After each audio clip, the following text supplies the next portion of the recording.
E aí, já pensou em ganhar muito dinheiro com um canal de corte igual esse daqui que você está assistindo? No primeiro link da descrição temos um aulão para você que quer começar um canal de cortes e faturar muito aqui na internet. Também teremos planilhas que irão te ajudar na hora de organizar a produção do seu canal. Tá esperando o quê? Mas ó, tem tanto assunto. Vamos falar primeiro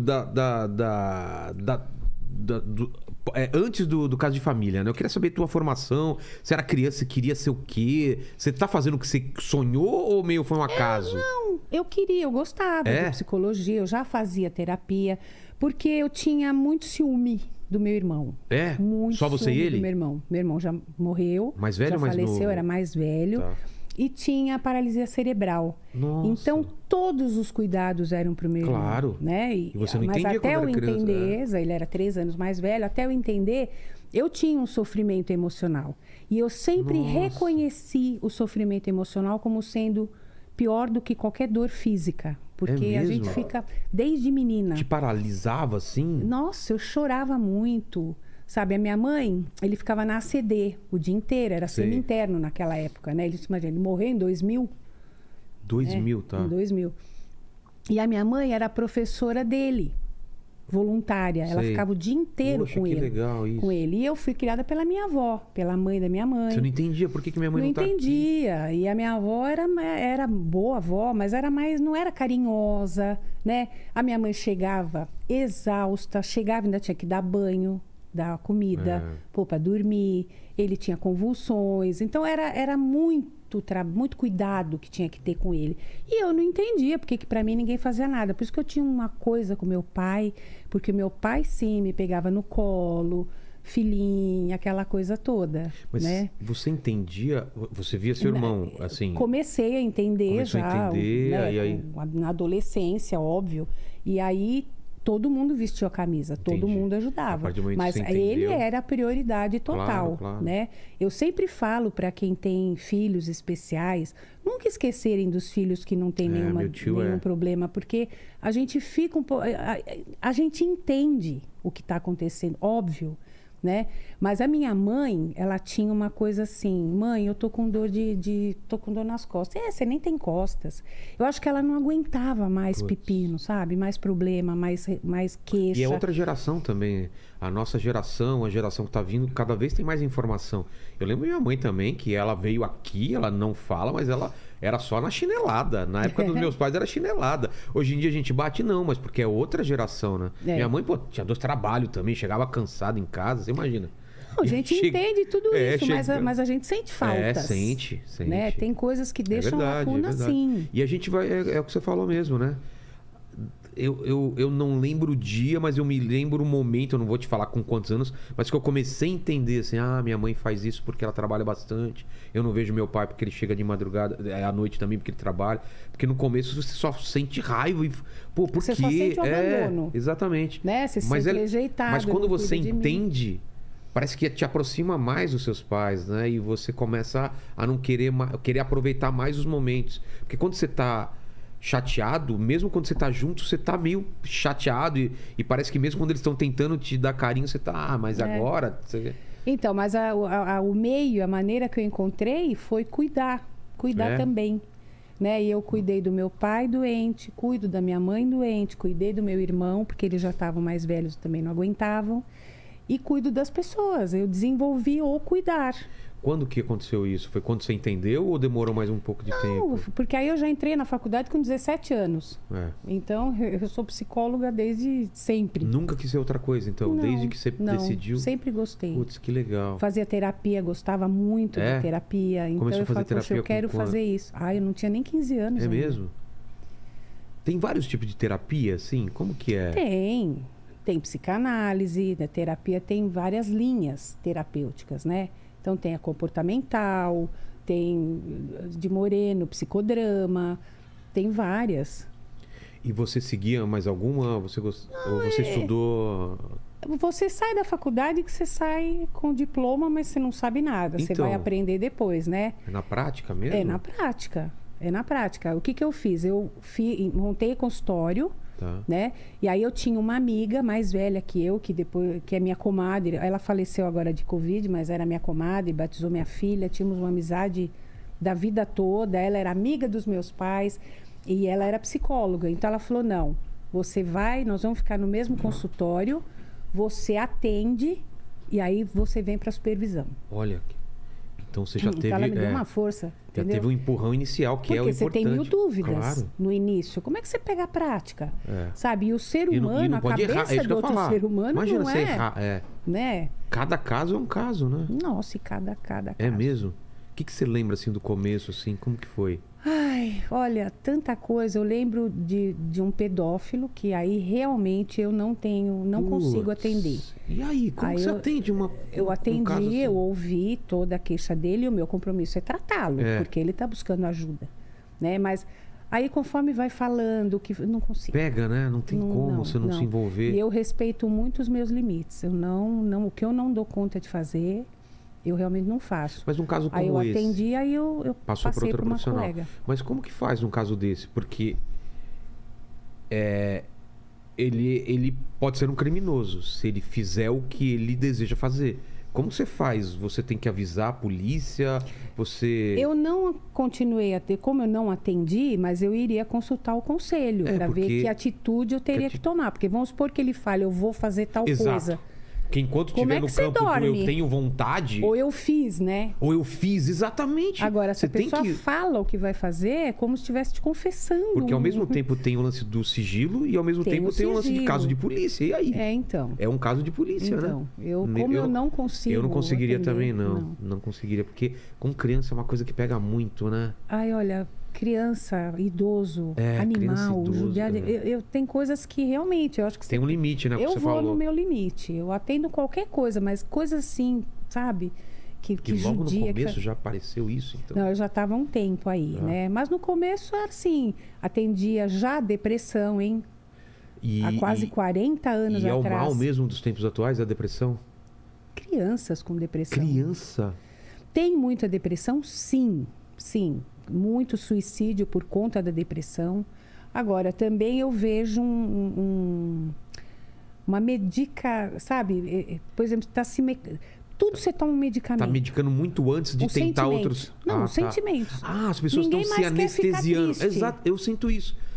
É uma medicalização do sentimento. Ah, eu não quero ficar triste, mas ficar triste faz parte de parte ser da humano, vida. de ser humano, né? Não, e você tá deprimido é diferente de você estar depressivo. Como que a Existem gente- muitas então, diferenças, né? Como que a gente sabe esse limite de eu tô muito triste ou eu tô deprimido? Na depressão é recorrente, você fica assim por muito tempo. Porque Você eu já está fiquei- 2 meses, 3 meses, Doutora, você não consegue levantar da cama. Eu já fiquei muito tempo pensando se eu tava com depressão, porque eu tava muito triste. Muito triste. Mas eu sabia por que eu tava triste e consegui sair pela cabeça, assim, pensando, calma, não sei o quê. Isso é depressão ou tem outras coisas juntas? Então, não, você tá. Se te acontece uma coisa muito ruim, se você tem uma perda, se você tem uma decepção, você foi traído, se foi teu filho, aconteceu alguma coisa, caramba. Ou um conjunto de um coisas. conjunto de coisas, você foi demitido, você não sabe o que Na fazer. época era no perder futuro. 2 amigos, eu tava dando errado o meu trabalho e não sei o que, sabe? E o relacionamento não tava bom. Aí eu Então. falei, putz, eu tô mal pra caramba. Não, tá tudo dando Você não tem errado, vontade de sair né? da cama. Isso. Só que aí, por exemplo, você tem outras coisas. Você ou come em excesso ou para de comer. Ou você dorme o tempo inteiro ou você tem insônia. Entendi. Você chora demais. Tudo é potencializado 5 vezes, entendeu? Uma coisa desse tamanho vira uma coisa que você não dá conta. Né? E a gente vê o excesso de medicação, então toma remédio para acordar, para dormir, para ficar triste, para ficar feliz, tá? Agora, é óbvio que uma depressão bem diagnosticada, ela muitas vezes tem que medicar. Claro, óbvio, é muito importante, né? Principalmente quando o paciente fala muito, relata muito vontade de se matar, aquela coisa do suicídio. Sim. Eu falo, se você não fizer um acompanhamento psiquiátrico junto, né? Porque a gente tem receio Claro, né? que a pessoa faça alguma coisa, né? E são 2 problemas, então, que você relatou. Medicar em excesso e a depressão como ter aumentado realmente. Sim, é o mal do século Então, mesmo. eu queria falar sobre isso.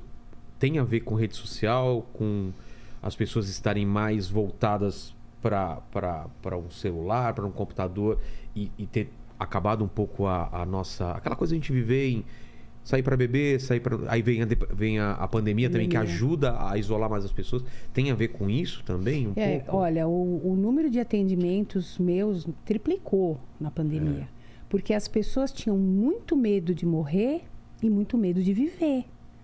Então, elas estavam com medo de tudo. Né? A viver estava difícil, não sabia o que ia acontecer. E na iminência de poder pegar aquela doença e morrer. Conhecidos ou perder mãe, pai, morrendo, filho, irmão. Então, realmente, quem já tinha uma depressão agravou. Ansiedade, pânico. Eu atendo gente brasileiras, né? Brasileiros de vários lugares do mundo. Vários lugares do mundo. Todo mundo com o mesmo problema que a gente. Então, a gente acha que Brasil, falam tanto do Brasil. O Brasil tá bom até. Eu tenho ouvido coisas piores de outros países, né? Então, a gente tem que aprender a ter um pouquinho mais de gratidão. Enfim, essa é outra história, né? Mas realmente aumentou sim a depressão. Rede social tem muito mais comparação. As pessoas estão se expondo de uma maneira muito grande, né? Mas virtualmente, porque pessoalmente não consegue nem olhar direito nos olhos da outra pessoa, estão perdendo. Virtualmente se expõe muito, mas no cara a cara a pessoa se retrai, é mesmo? É incapaz de falar, se abrir. Muitos têm muita dificuldade, porque, sabe, vai viciando falar só virtualmente. Porque você pode falar o que você quer, você está no seu melhor ângulo. Né? Você faz um monte de coisa que você pode fazer. Coloca a parte boa. Agora, pessoalmente, você vai testar, né? Se a pessoa está gostando de você é diferente. Né? Então, as pessoas têm mais medo de rejeição. Né? Mas tem pessoa que passa muito bem por essas fases. Eu atendi pessoas que estavam com uma cabeça muito legal. Né? Me chamaram para falar de medos, medo do futuro, o que vai acontecer? Isso gera ansiedade. O medo do futuro é o que causa ansiedade. Né? Você não saber o que vai acontecer daqui meia hora, mas a gente realmente não sabe, não tem esse controle. Você não sabe o que vai acontecer. Né? Para bem ou para mal, né? Para bem ou para mal. Mas o que eu vejo nas redes sociais, que eu tenho um pouquinho de receio, é assim, o excesso de julgamento, tudo que você fala polariza, vira, né, aquela coisa toda. Então, isso tá complicado, sim. Esse julgamento... antigamente você tinha um julgamento o quê? Dos seus amigos, da sua rua, da sua escola, da sua classe, né? Hoje em dia é o julgamento do mundo inteiro, né? Do mundo inteiro. E você vai do céu ao inferno em 5 segundos. Uma bola fora que você dá, que você fala... Aquilo já é compartilhado, já virou... Já vai pra grupo. Alastra que é uma coisa, né? E eu acho que a gente precisa dar força para as pessoas. Porque para detonar tudo, palavras boas. Palavras boas, né? Palavra tem poder. Sabe, aquilo que você vibra, que você pode ajudar, você pode salvar uma pessoa com uma boa palavra. Frase, Como você tá bem hoje, tá bonita, pô, você tá com o rosto bom, né? Pô, você faz falta, um abraço, né? Então, você nunca sabe o que tá no coração de uma pessoa. Eu sinto isso, por exemplo, aqui, por exemplo, eu até quero abrir isso para você. Na minha equipe, tem uma pessoa aqui em especial que nada que eu faço tá bom. É só me colocando para baixo. E essa pessoa, ela estraga meu dia às vezes. É mesmo? Nossa, Vilela, aqui... Paquito. Paquito. Digo mesmo de você. Ainda bem que é recíproco, Ainda né? bem, né? É uma tentativa dos dois de um derrubar o outro, né? Por igual, assim, de todos os lados, né? Mas, doutora, como que a gente pode... A gente sabe o problema e como que a gente resolve isso? É um caminho sem volta? Porque... Qual problema você está falando? O problema de julgamento, de se sentir triste, de ficar com medo, parece que só vai aumentar. Qual que é? É todo mundo se conscientizar de que... O certo seria esse, né? Mas então, já que isso não acontece, se exponha menos. É uma saída. Se expor menos, ficar menos tempo nas redes sociais... Ficar menos tempo. Realmente se expor de todas as maneiras. Porque você assistindo aquilo também, algumas coisas, você entra naquela sintonia. Né? É procurar ver aquilo que faz bem. Tem tanta coisa boa para você ver na internet. Né? Tem tanta coisa legal. Qual é o tipo da pessoa? O hater é que tipo de pessoa? A pessoa que perde o tempo dela para destruir alguma coisa, para falar mal, para xingar.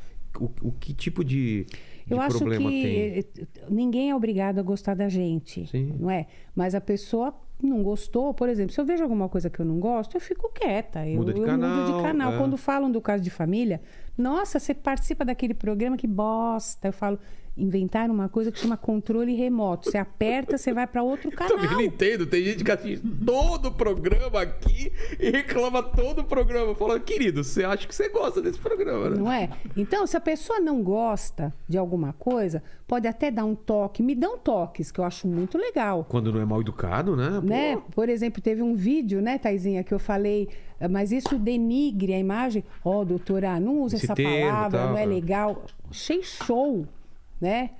Eu acho meio que um exagero às vezes, né? Porque não é a intenção, imagina. Nem penso nisso, mas, né? De dar um toque, legal. Olha, isso aqui que você falou, não concordo, mas todo o resto eu achei bacana. Isso é maravilhoso, né? E eu estimulo os meus seguidores, os inscritos no canal, pode falar o que vocês acham. Eu peço a opinião e não precisa falar que eu tô sempre certa, não é? Agora, o hater é aquele cara que não... Eu acredito, eu tenho essa imagem de um hater. Ele não tem nada para fazer na vida dele, ele não consegue se sobressair em nada, então ele tem que detonar o outro para se sentir um pouco melhor. Porque não tem outra explicação. Eu duvido que uma pessoa que tá bem, que tá com a vida boa, vai perder tempo de fazer uma coisa. Exatamente. Eu posso estar muito enganado, mas Não. uma pessoa que tá bem no relacionamento, que tá bem na empresa, fazendo o que gosta, Tá não vai. feliz. Tá feliz, exatamente. Aliás, ele olha tudo com olho doce. É. Se você faz uma besteira, ele fala, pô, não faz mais. É. Ou até fazendo besteira é legal. Vamos lá, mas melhora nisso aqui. Se você tá de bem com a vida, se você tá equilibrado, se você tá feliz, você não vai para essa sintonia. Exato. Você não faz isso. Mas parece que a cultura ou os algoritmos, eles premiam o ódio, né? Hoje em dia. É porque você é tudo mais que retweetado. ruim, dá mais Você compartilha, visualização, exato. se compartilha mais, você expurga muitas coisas. O programa O Caso de Família, eu acredito que seja assim. Você vê aqui e fala, nossa, como minha vida é boa. É mesmo? Você vai pelo oposto, né? Ou então você falando mal do outro, você fala, bom, eu sou melhor. É uma coisa ilusória, né? É. Uma coisa ilusória. Eu acho que ninguém que quer destruir o outro pode se sentir melhor em nenhum grau. E é o que a gente mais vê, sabe? Falar da aparência das pessoas, fazer julgamento. Cada um faz o que quer, gente. É. Desde que eu não tenha te fazer engolir o que eu quero, o que eu Exato. acho. Se cada um vivesse sua vida, ia Ter ser sua tão vida. bom. Seria. Apesar que eu me incomodo muito com o bigode do Paquito, cara. E é uma coisa que eu me incomodo, viu, Nossa, velho? Paquito, você... Tá começando a me incomodar também. Tá muito comprida. Tá grande pra caramba, tô né? precisando... já tá Você dando viu? também, Tá dando a volta aqui. É. Mas, doutora, como foi o seu caminho, então, até o Caso de Família? É sua primeira experiência em televisão? Você já tinha... Primeira. Como que foi o convite? Como que começou isso? Eu estava no consultório, hoje eu já não estou mais em consultório, porque eu acabo fazendo só atendimentos online, porque nem atendo muita gente de São Paulo, né? Mas eles, antes, no Caso de Família, quando iniciou, era um psicólogo diferente por programa, Variava, né? E aí eles procuravam os consultórios, que tem muitos profissionais, e pediam, porque a rotatividade era muito grande. E aí eu tinha vergonha, eu falava, eu não, ai que vergonha, não sei o quê, não, eu não dou para isso, blá, blá, blá. Aí um dia eu fui, não, vai fazer uma experiência. Amei. É? Amei. De cara você já gostou? De cara, porque eu sou muito direta. E a gente tem muito pouco tempo para falar. Não dá pra enrolar, né? Não dá para enrolar e nem para ficar falando bonito, né? Então eu falava, né? Eu Pegava ia no lá calo. no pontinho e falava firme e tal. Você lembra qual foi a E- primeira participação? Nossa, já me perguntaram isso, mas eu não não lembro. lembra. A gente já gravou nem sei né? quantos mil programas. Eu não, realmente. Você imagina 18 anos de programa Putz, diário? é mesmo. Mas você fez esse e aí continuou revezando? Quando acabou o contrato da Regina, Tá. aí fizeram testes. Eu, inclusive, fiz o teste para ser a nova apresentadora. Ah, é? É, mas nossa, foi um fiasco. Porque você tem que ser muito ligeira. E eu sou de escutar, eu sou psicóloga. Então eu perguntava na simulação, lá no programa gravado, eu perguntava e ficava parada ouvindo. E aí caiu, não dava. É, não dá. dava. O Silvio queria Uma coisa dinamismo mais e a dinâmica. Cristina realmente, né? E aí eu continuei. E desde então se achou, falou, é isso que eu gosto de fazer, televisão. Não, eu acho que rolou bem, foi Claro, legal. claro. Pelo menos naquele formato funcionou. Né? Pelo meu poder de síntese mesmo. Porque a gente tem pouco tempo para falar e tem que ser muito direta. E falar um português tranquilo para todo mundo entendendo, sabe? Sem aqueles termos mais sofisticados rebuscados, da né? psicologia. Porque tem. Tem. Mas no meio o pessoal tem um pouco de preconceito pra quem faz isso na televisão ou não? Ou é bem aceito isso? Não, eu acredito que tenha. Tenha? Porque eu acho que não você tem tá nenhum psicólogo popularizando, que... né? Mas isso é maravilhoso. Então, Na mas minha é o que eu tô visão, falando. porque uma pessoa de uma comunidade não tem dinheiro para fazer então, terapia. é isso que eu tô falando. É E uma o coisa boa programa você tá levou- popularizando uma coisa que é assim, pra poucas pessoas têm acesso, né? E mesmo assim ainda tem preconceito, então. Eu acredito que tenha. Pelo fato de. Por que será? Eu tô tentando achar uma coisa ruim. Não sei. Tô chutando, não sei. Nunca ninguém chegou para mim e falou. Mas talvez tenha. Até, sei lá, não sei. Sempre me elogiaram, falaram. Mas deve ter. Mas assim, a camada, né? Tem um Mas carinho, você recebe esse carinho, né, do pessoal que. você não Então, tem ideia. Como Você não que é? tem ideia. Doutora, você salvou minha vida. É tão bonitinho. É mesmo? Sabe, pus meu marido para correr, consegui sair do relacionamento. Eles não falam assim, relacionamento abusivo. Aquele traste não me bate mais. É Agora mesmo? chega, agora eu que bato nele. Eu falo, também não foi isso que eu falei, mas enfim. Já vai pro. Já vai pro Mas extremo, eles né? acham um jeito lá de tratar a história, né? Mas muito, principalmente da comunidade LGBTQIA+. Muita resposta eu tenho. É? Sabe? Nossa, eu não conseguia falar para minha mãe, eu não conseguia falar para meu Porque pai. aparece Porque a gente muito- grava muito programa assim. É mesmo? Né? Tô vendo que você gostou do presente. Não foi inútil, hein? Vocês querem não mais? foi É muito bom esse inútil. negócio aqui. Essa balinha é demais, É muito né? bom. Ó, depois devolve, hein? Né? Então eles falam, realmente Porque eles parece- falam. porque Agora, teve tem muito- uns que você percebe que eu tô falando, não tô nem me olhando. Ah, mas isso faz parte, Não né? tem jeito, mas quem está em casa, né? Então eu recebo muitas mensagens, eu recebo e-mails, as pessoas comentam nos meus vídeos. Nossa, te assisto no Caso de Família até hoje, né? Cresci assistindo você no Caso de Família, né? Eu ficava com a minha avó, muitos me abraçam e choram porque viam com a mãe, com o pai, com a avó, com o avô que morreram.